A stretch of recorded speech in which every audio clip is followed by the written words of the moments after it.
Y hacemos lo propio, como podréis ver, con uno de los capítulos de Hope. Pero hoy, que es la segunda tribuna y con la que entendemos que ya despegamos definitivamente, está centrada en el que yo consideraría que es uno de los grandes retos de nuestras generaciones, ¿no? Y es evidentemente el enfrentarnos a la adaptación al cambio climático, donde España además está viviendo y está sufriendo de manera especialmente significativa, ¿no? Los datos son evidentes y muchos que voy a compartir pero que conocéis perfectamente. La temperatura media global de la última década ha sido la más cálida de la historia y este cambio y sus impactos se han acelerado particularmente en España. En los últimos 10 años, del 2015 al 2024, han sido los más cálidos desde que se tiene registro. En el caso de la cuenca mediterránea, se ha experimentado un incremento de la temperatura de un 20% por encima de la media global y el número de olas de calor han pasado de 17 a 40, conforme a los datos de la EMET, en el periodo 2000-2023, ¿no? Segundo elemento, por poner algunos solamente encima de la mesa, inundaciones y grandes incendios forestales. Son los desastres naturales más frecuentes y más dañinos que estamos viviendo en este país, ¿no? Además, nuestra vulnerabilidad se pone de manifiesto de manera significativa, debido a factores geográficos, a factores climáticos, a factores socioeconómicos, ¿no? La realidad es que todos sabemos que con el cambio climático muchos de estos fenómenos se agravan o muchos de estos fenómenos se producen las dos situaciones, ¿no? Y podemos coger año a año, ¿no? Sequía en el año 22. Hubo un déficit hídrico que aumentó un 23% y un tercio de nuestro país sufrió una sequía intensa, 4 veces más que en el periodo 61-92. Pasamos al 23 y podemos hablar de las grandes olas de calor que vivimos, ¿no? La ola de calor fue de 2,2 grados más cálida de lo que había sido en el periodo 61-92 y las temperaturas extremas afectaron a un tercio del país, casi 4 veces más territorio de lo habitual. En el año 24, las danas, el cambio climático aumentó la intensidad de las lluvias hasta casi 10 milímetros en algunas zonas, es un incremento del 20%. Y la superficie con más de 60 milímetros de precipitación se duplicó. O en este año 25, los grandes incendios del verano, ¿no? El riesgo medio de incendios aumentó un 15% debido al cambio climático. Y la superficie con condiciones de riesgo muy altos se incrementó en más de un 10% y el área de riesgo o con riesgo extremo se triplicó. No voy a continuar. Lo cierto es que no podemos decir que no estamos advertidos, es decir, la ciencia nos viene avisando de que estos fenómenos son cada vez más frecuentes y son cada vez más severos. Y algo más, no es algo que tengamos en previsión de pasado o de previsión de futuro, perdón, o que pertenezca a un pasado lejano, es que lo vivimos cotidianamente. Estamos hablando claramente de que es una realidad palpable y vivible en el día a día. Y en un momento donde además adquiere mayor importancia, un momento donde aparecen posiciones negacionistas o posiciones retardistas que empiezan a plantearnos problemáticas para encarar lo que, como dije, es el gran reto de nuestra generación. La necesidad de dar respuesta empezando por actuar con la sensibilización, la concienciación y la actuación directa y activa frente a todos aquellos que van a crear un mundo peor.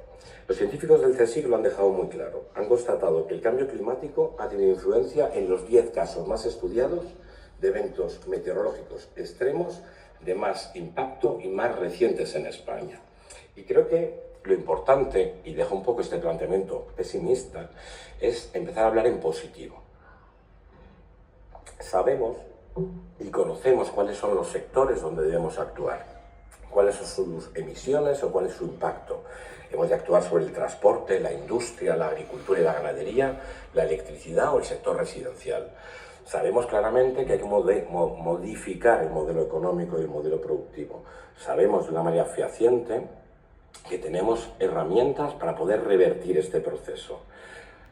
Han pasado 8 años desde la firma de los Acuerdos de París, donde todas las naciones del mundo se comprometieron a alcanzar la neutralidad climática en el año 2050.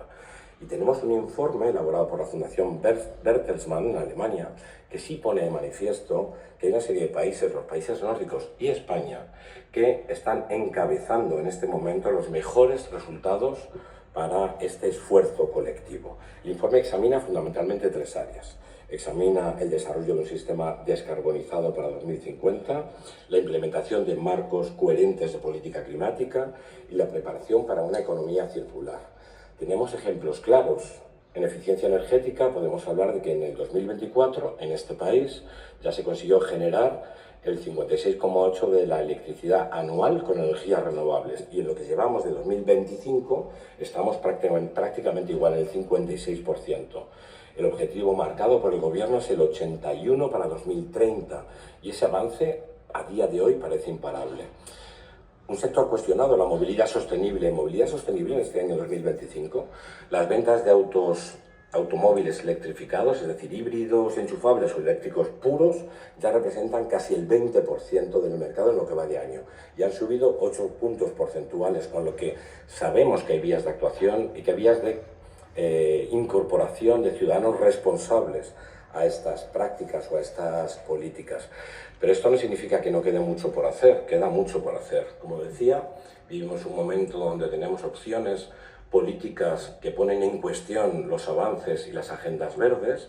Vivimos un momento de cuestionamiento del multilateralismo que evidentemente da lugar a que tengamos que reforzar, reafirmar y ser más activos en nuestros planteamientos. Y de ahí viene la propuesta del Pacto de Estado frente a la emergencia climática.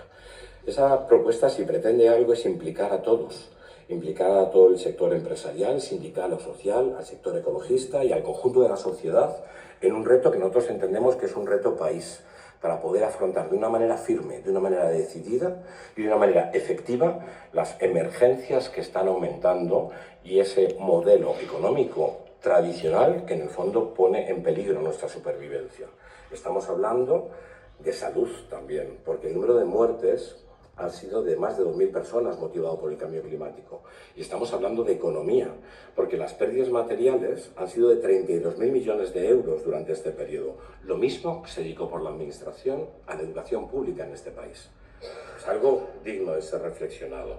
El documento, como bien sabéis, se presentó. Hemos intentado desde el primer momento recabar las opiniones de todos aquellos agentes que han querido participar, como decía, sociales, ecologistas,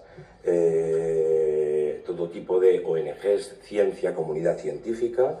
Trabajamos sobre él en Ponferrada durante el mes de octubre y evidentemente seguimos recabando aportaciones para conseguir un documento donde todos y todas se sientan representados y donde evidentemente la participación ciudadana tenga reflejo directamente, ¿no? Lo cierto es que estamos en esa labor de evaluación, pero lo que me importa es que en ese contexto de participación social, de implicación de todos, esta jornada tiene especial sentido. Esta jornada quiere poner en valor esa labor que se realiza desde lo privado, desde otros lenguajes, porque también es muy importante trasladar que no solamente vamos a comunicar desde la ciencia, sino que a veces la manera de acercarnos a otros sectores, fundamentalmente a la juventud, es el elemento trascendental donde tenemos que incidir, teniendo en cuenta lo que nos dice el CIS de varios de sus planteamientos, no ya preocupantes, sino peligrosísimos, es utilizar lenguajes diferentes, que les lleguen y que les convenzan. La jornada de hoy se compone, como bien sabéis, si la luz lo permite, de la proyección del primer capítulo de la serie documental Hope, Estamos a tiempo, una serie que combina, obviamente, emoción y ciencia. Combina rigor con absoluta credibilidad, poniendo en valor que los esfuerzos individuales y el cambio de actuaciones colectivas, ahora y con la pantalla que va y viene, o sea, esperemos que no plantee problemas de cara a la emisión del documental, que es uno de los elementos nucleares de la jornada. Bien, yo soy Miguel González Suela, subsecretario de este departamento,